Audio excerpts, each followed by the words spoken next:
Hello guys, welcome to my video. So today I'm going to be doing the May-June 2020 paper 2-3 for physics. The paper is 1 hour 15 minutes long and it is out of 60. So these are some of the formulas or the data constants that you're supposed to be using. Some of the formulas, very important formulas for resistors in series, resistors in parallel. Okay, so the first question is state one similarity and one difference between distance and displacement. So a similarity is that they both, they both have magnitude, So both are physical quantities. So they both have a magnitude. Distance can be measured in meters. So if 10 meters, it can still be the same as displacement. But the difference is that distance, is a scalar, right? Meaning it has no direction. And displacement is a vector, because it has direction. So a vector is basically a quantity that is direction as well as magnitude, right? Since both have magnitude, displacement, however, is the only one that has direction, right? Distance has no direction. For example, like mass, temperature, all of those are scalar quantities. You can't say you have a mass of 50 kgs and then you ask in what direction. It doesn't make sense. You can't have a temperature of 20 degrees and then you ask in what direction. The same with pressure, the same with different quantities. They don't have a specific direction. But when it comes to displacement, I can say move 10 meters to the right. That is a vector because it has a certain direction. Moving on to question B, a student takes several measurements of the same quantity, and we are asked to, the set of measurements has high precision but low accuracy, and we're asked to describe what is meant by high precision as well as low accuracy, right? So precision generally refers to how the values are clustered towards each other. So generally, if values are very precise, they have a very small range, or the values are close to each other. For example, you're trying to measure, let's say 20, but the values that you measure are 19, maybe, let's 21, perhaps. Maybe you're measuring 19, you're measuring 18, right? 18, 19, maybe you do get 20, and then you get 21. All of these values are pretty close to each other because they have a small range, right? So for readings to have high precision, the values, need to be close to each other, and they need to have a small range. So if values have a small range, you measure one value and the other value, it means that the values that you have obtained are very precise. And for values to have a low accuracy, it means that the measured values are not close to the true value, right? So the measured values are not close to the actual or true value. That means that you have a low accuracy and your readings are not that accurate, Moving on to question 2, the question says, state Newton's first law. So Newton's first law says that a body continues, in its state of rest, right? Or constant velocity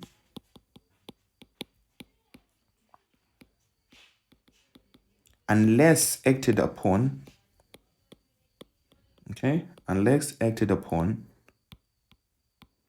by an external force, right?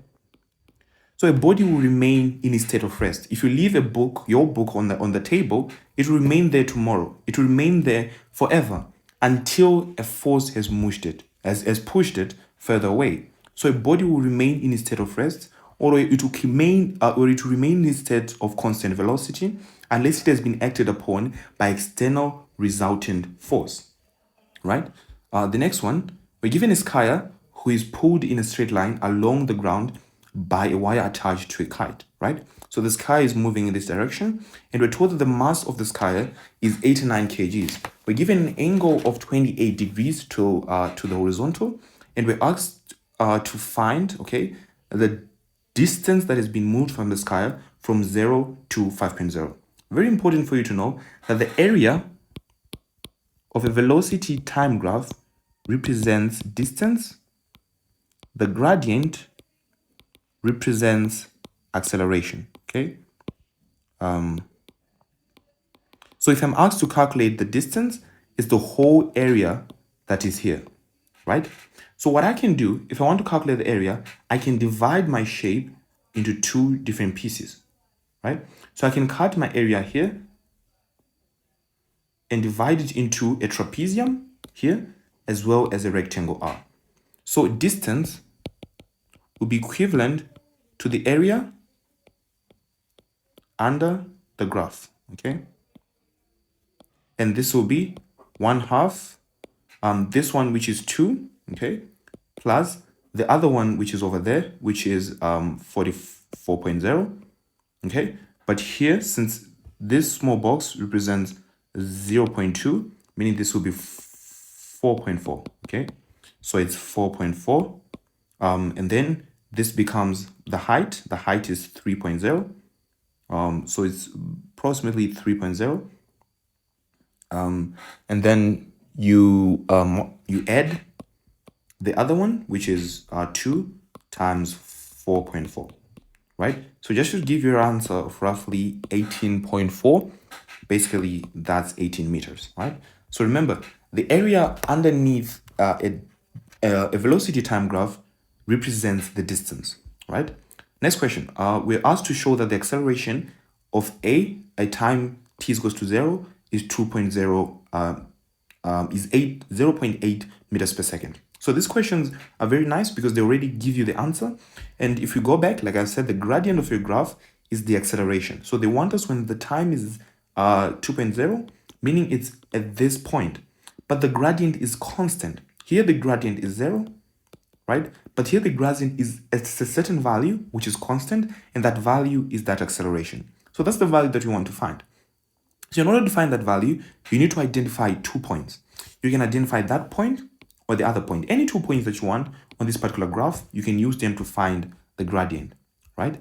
Now we know that acceleration is equals to the change in velocity over the change in time, right? The change in velocity, I've taken my 2 points, which is 3.0, divided by the other one, which is 2.0, subtract 0, then I get a total answer of 0.8 meters per second squared. We're given the tension in the wire to be 240 at time t is equals to 240, and we're asked to find the horizontal component of the tension acting on the sky. So basically, we have been told that the tension is 240. So this component on the horizontal will be 240 cos of 28. If we were to resolve this, this is the adjacent side, and that is the hypotenuse. So hypotenuse is equal to adjacent multiplied by that particular value. So if we have this certain hypotenuse, which is at the bottom, we know that the hypotenuse divided by the adjacent is equals to cos theta. So the adjacent will be 240 cos of 28, right? So the question is asked us to calculate the horizontal component of the tension. That will be 240. So tension, okay, that will be 240 cos of 28. So that's approximately equal to 212 to 2SF. That's about 210 newtons, right? The question then asks us to find the total resistive force R that is acting on the skier in the horizontal motion, right? So the skier is moving generally in this direction, which is here, right? Because there's a force, but there's a force that is opposing the motion.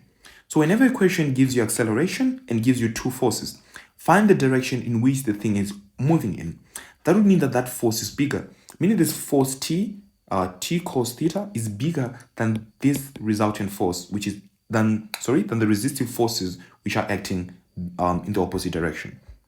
So in our question, 240 cos of 28.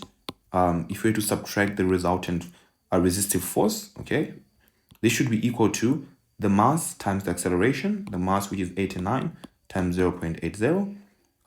Therefore, our resultant force will be equal to that particular value, subtract 89 times 0.80.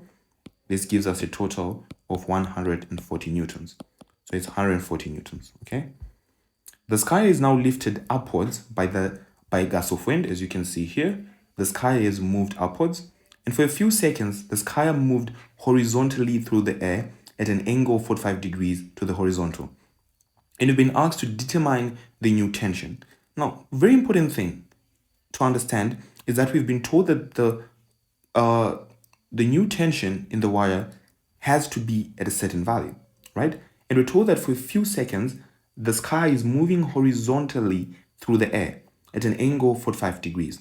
So if we were to resolve this, the only two forces that are acting really are this value of tension, right? Which is, from what we've been given, it's T sine of 45, right? And this angle is your weight, which is acting downwards, right? We know that weight is equals to mg. So your weight is 89 times 9.81. So this is the weight that is acting downwards. So we know that T sine 45, right? The force acting downwards must be equal to the weight that is acting downwards, right? And your weight you already know that your weight has a certain value, which is 89 times 0.80, right? Sorry, times 9.81 rather, because that's the value of g, which is the acceleration due to gravity, right? So we have this times 9.81. If our value of t will be 89 times 9.81 over sine of 45, that gives us a total value of 1,200 newtons. Okay, moving on to question number 3a. The question states that state the principle of moments, right? So it's very important for us to remember these specific definitions so that we can be able to answer them correctly. Okay, so for the principle of moments, for a body, for a body that is in equilibrium, right? So for a body in equilibrium, right? The sum, so this is your first mark. So this is the mark that you get, just a statement that you need to state. The sum or the total of the clockwise moments, right? About a point. So if you have a certain point, about that point is equal to the sum or total of the anti-clockwise moments, right? So since there are two marks, this is your first mark and this is your second mark. The fact that you have stated that the body is in equilibrium and the other one is that the sum of the total clockwise moments about any point that you want is equal to the sum of the anti-clockwise moments, it means that you have applied the principle of moments. Moving on to question B, we're given two wheels that hang from a uniform rod AC, and we have been asked to find, so we've been given the weight of 19, and it is freely hinged from end A. The other end C is attached by a vertically elastic rod, which is this cord. The center of gravity is at point B, okay? The weight of each wheel is W. By taking moments about point A, which is this point, show that the weight of each wheel is 40 newtons. Okay, so very important. So let's go through it step by step. Okay. So since we've been given the weights that are acting downwards, which is the weight of the tires themselves, we've been given them as W, and we've been given this particular value to be 19 newtons, the particular value that is acting downwards, we can then be able to find the value of W. How so? Well, remember that the summation of clockwise moments is equals to the summation of anti-clockwise moments, right? So let's identify our clockwise moments.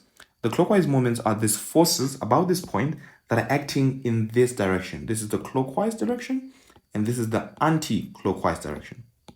right? So the forces going upwards are that. So the clockwise moments would then be the distance from the pivot. So it's W times 0.45, which is that distance, plus the other force is 19, and the total distance of that is 1.3, the sum of this and that.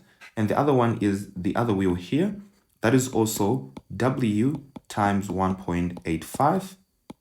All of that should be equal to, right? So all of this gives you approximately 2.3 W, if you're to compute this up, right, is equals to 22, which is the one acting in that other direction, times 2.6, the distance from here, all up to here, right? Subtract 19.13, right? This gives you a total of W is equals to 32.5 divided by 2.3. So that would be equals to 14 newtons. So that's the value of your W. Just apply the principle of moments. So the important thing, as you can see, the question, usually questions in physics tell you how you need to think. They've already told me in the first part, state the principle of moments, right? Very important. They've already told me to state the principle of moments, meaning I need to be thinking about principle of moments as I'm doing my calculations. And as you can see, this whole question itself applied the concepts of principle of moments right here, right? So they always give you a hint as to what you're supposed to apply for the questions that are supposed to follow. The last one is determine the magnitude and direction of the force acting at end A. So if we're to look at end A, so let's go to end A. So let's analyze our diagram first, right? At point A, we have to first ask ourselves, is our system in equilibrium? So let's go back to our diagram. We first have to ask ourselves, is our system in equilibrium? This force is 14 newtons, okay? This force is 19 newtons. This force is 14 newtons. But we only have 22 newtons acting upwards, meaning that these forces are not in equilibrium. We need a certain force that opposes these three forces downwards, that's supposed to act up at point A to sustain all these weights which are acting downwards. So if we're to go at point A, we need a certain resultant force that is equivalent so that we can be able to calculate what we need. So the magnitude of that force, okay, the magnitude at A will be equal to the 19 acting down, the 14 acting down, the other 14 acting down, and the 22 acting up. That gives you a total of 25 newtons. And that direction must be vertically, okay, upwards. Okay, move on to question C. The unstretched length is this, okay? So here, before it was stretched, it was this particular value, and after it has been stretched, it's now that particular value. And you've been asked to state whether this graph suggests that it obeys Hooke's law. Hooke's law says that the force is directly proportional to the extension, F is equals to Kx. So how do you do this? How do you state and explain, right? So the most important thing is this, state and explain. So you have to first state how, what is showing that this spring obeys Hooke's law. And then you also have to explain, right? So let's first start by what we need, right? So the extension is 0, right? So the extension is 0 when the force is 0, right? So that's your first mark that you get. Because the extension here is 0, when my force is 0, it obeys Hooke's law. If the extension was a certain value, if it is a certain length and the force was at 0, it means that it does not obey Hooke's law. Hence, the graph is a straight line, right? And since the graph is a straight line, Hooke's law is obeyed, right? So since the extension is 0, and when the force is 0, the graph is a straight line, Hooke's law has to be obeyed on that regard. So we have stated how the extension is 0, and we've explained that since the graph becomes a straight line, as the extension is 0, Hooke's law is obeyed. Next part of the question, we've been asked to calculate the spring constant. So this is very important. The spring constant, K, okay, is equals to delta F divided by delta X, right? Our change in force divided by our change in extension, right? The change in force, as you can see, taking points that you want, we can take this point, right? The force is 20, but the new length is 0.5, meaning our string has extended. It once had a length of 0.25, now it has a total length of 0.50. So this extension has to be 0.25. Don't just take the values as they are. This is so much different from an x against m graph, right? So if we're to look at this first, we have our force, which is 20, our extension, which is 0.25. This gives us a spring constant of 80 Newton per meter. Last part of the question, we've been asked to shade the area that represents the work done to extend the cord from 0 to 40 newtons, right? So from 0 up until 40, remember, the work done is the area underneath that graph. So we've just shaded to show that area underneath the graph. Moving on to question 4, we're given two progressive sound waves, y and z, which are meeting at a point P, right? Remember, a displacement time graph, right, shows one particular particle itself.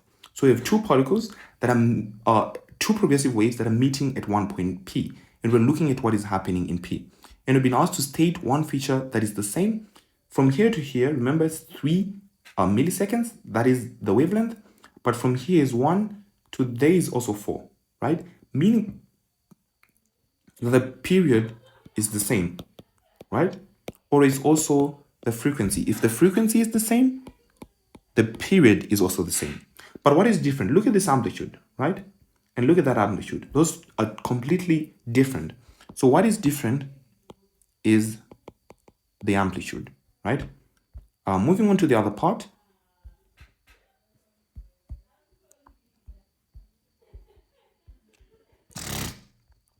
We've been asked to state and explain whether the waves y and z are coherent, okay?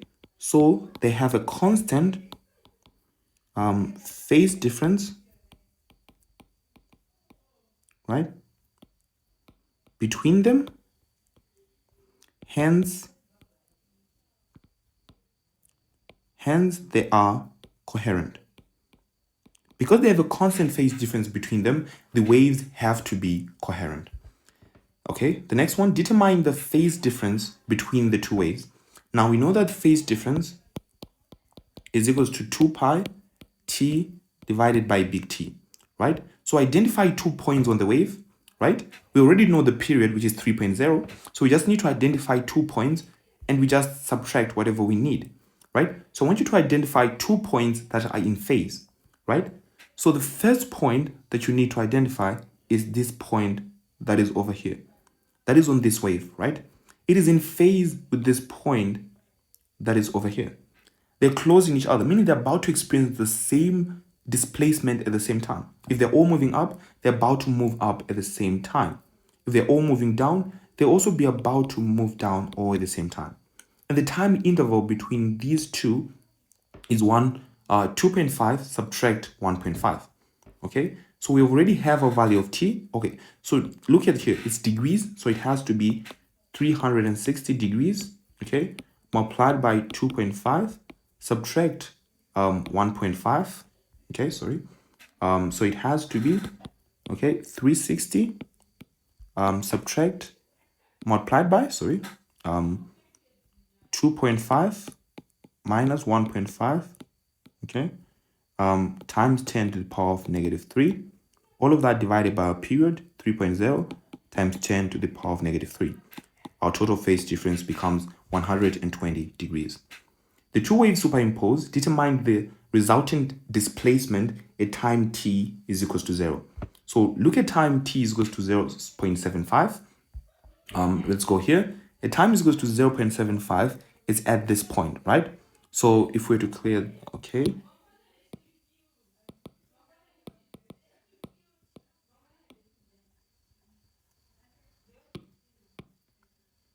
so So at 0.7 is here, at 0.5 is somewhere here, right? So we're looking at this point and that point to be specific, right? And the other point that is almost here to be specific. So that's about negative 1.0 and that's about 4.0, right? So remember displacement is a vector. So we have to add these two up together. So 4.0 micrometers, subtract 1.0 micrometers because it's acting down. That gives you a total of 3.0 micrometers, right? So this becomes 3.0 micrometers, okay? Determine, we've been given the intensity of the wave at point I, and we'll be asked to determine in terms of I, the intensity of the wave at Z. Now, very important, we know that the intensity, right? The intensity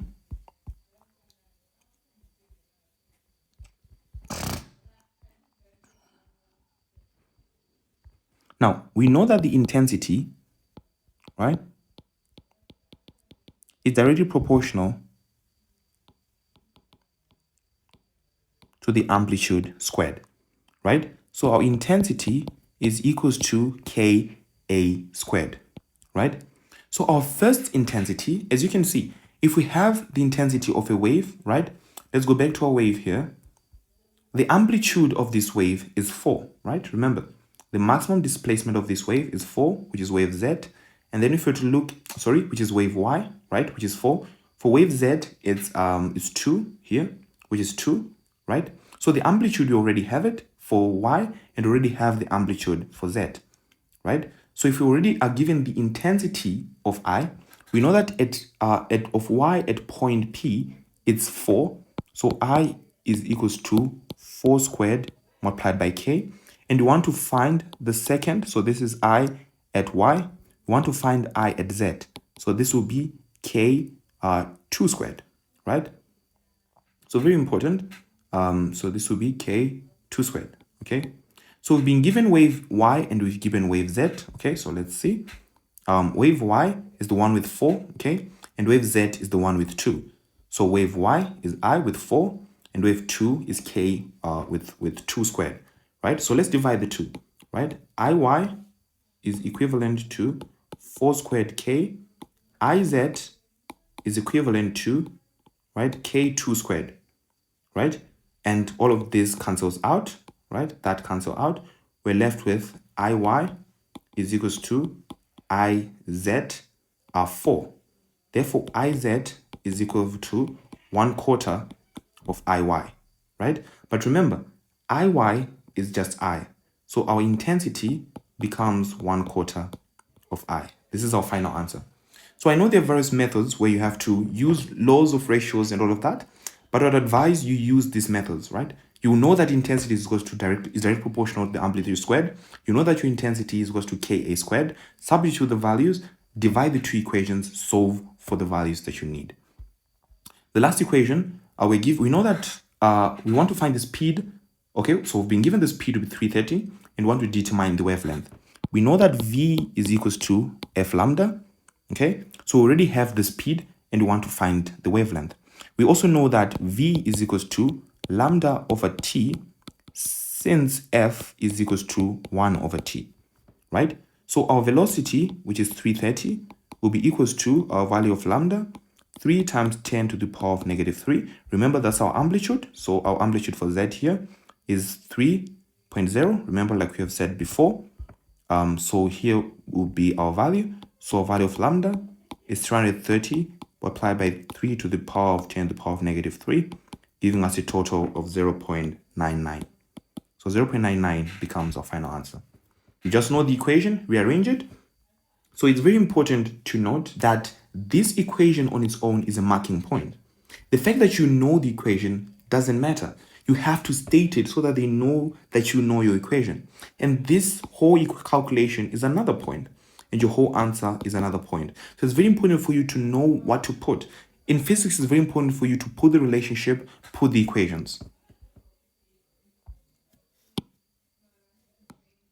Moving on to question 5, we've been asked to define the volt. The volt, so whenever a question says define the volt or define the ohm, or define the coulomb, ask yourself, what equation do I know that has anything to do with the volt, right? You know that voltage is the work done per unit charge, right? And work done is measured in joules. Charge is measured in coulomb, right? So the volt becomes the joule per coulomb, right? So this is the most important word, the per part, right? Because it's joule per coulomb, right? If they ask you for the ohm, you just know that V is equals to IR, right? So your resistance is equals to V over I. So it just becomes the volt per ampere, right? So whenever a question says define a certain unit, you already know the answer itself. Find an equation, define it in terms of the SI units themselves, or any units at all. The joule per coulomb is the definition of the volt itself, because all are just units of different physical quantities. Moving on to our next question, we've been asked to calculate the combined resistance of the things in parallel. So we have this thing and that thing, right? So let this be R1 and let that be R2.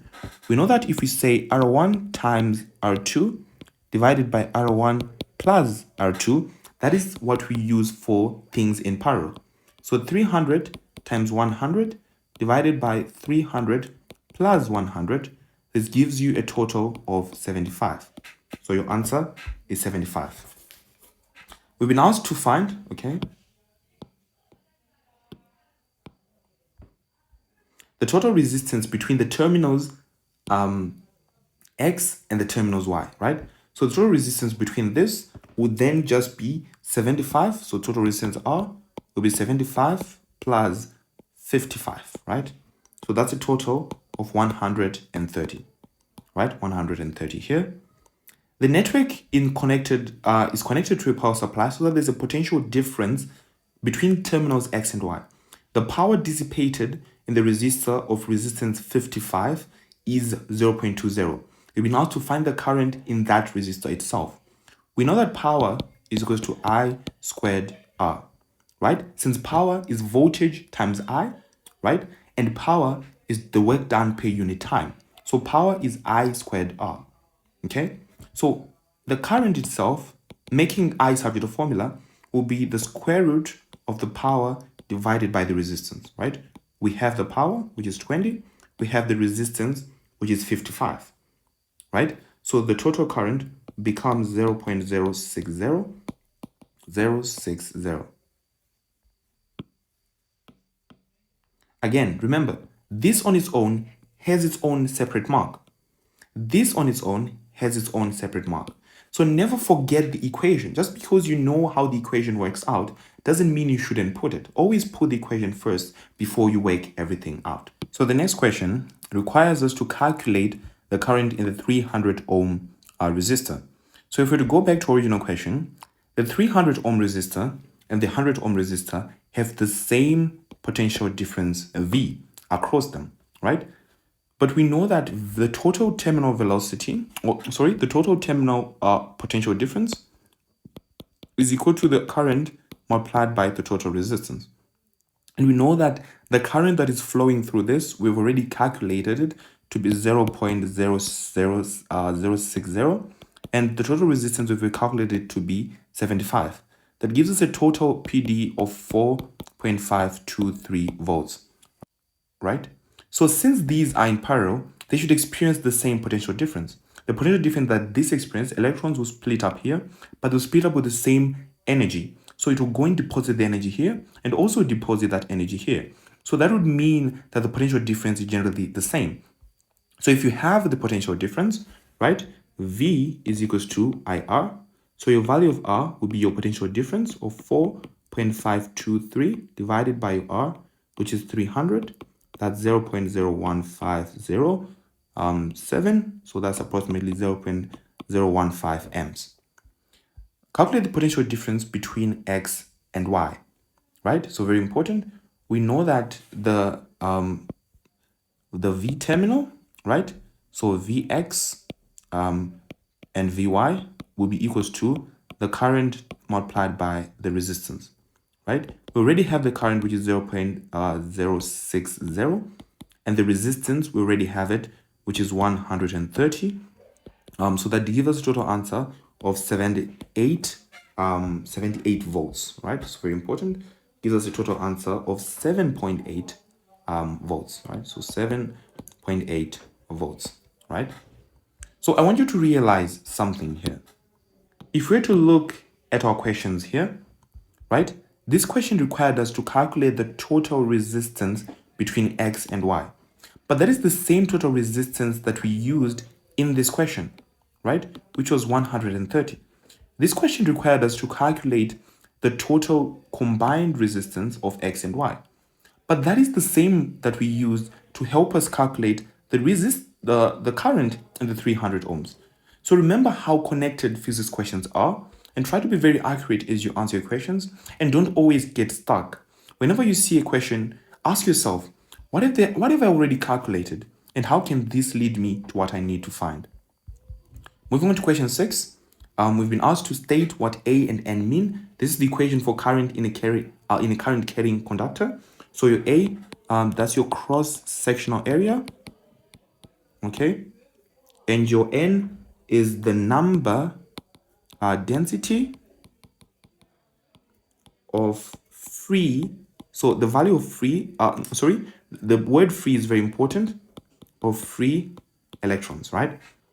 Because those electrons are free, it is important for us to be able to state that, right?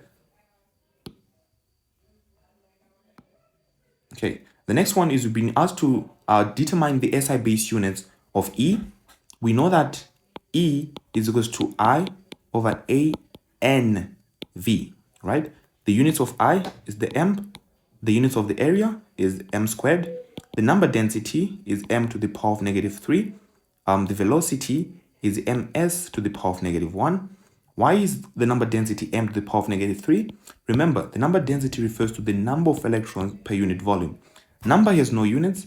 The volume has m to the power of 3. So in total, that gives us m to the power of -3. Very important. So applying indices, this becomes a m to the power of 2 minus 3 plus 1, s to the power of -1, and this becomes as, right? Very important. The units are as. Yeah, that's tricky. Two lamps P and Q are connected in series to this particular battery, and we're asked to calculate the average drift velocity of the free electrons in the filament of wire QP, and the average drift velocity of the free electrons in filament P. We know that the radius is twice of the filament in lamp Q, and the filament are made up of metal with the same value of N, right? We know that the average drift velocity V will be equals to pi r squared, right? In P, that is the one that is twice. So it's pi r squared, which is 4 times 2 squared, which is 4, Ne divided by V again. So this is I, right? Divided by I over pi r squared E, right? So this becomes I over pi r squared 4 Ne multiplied by n r squared E over I, right? These cancel out,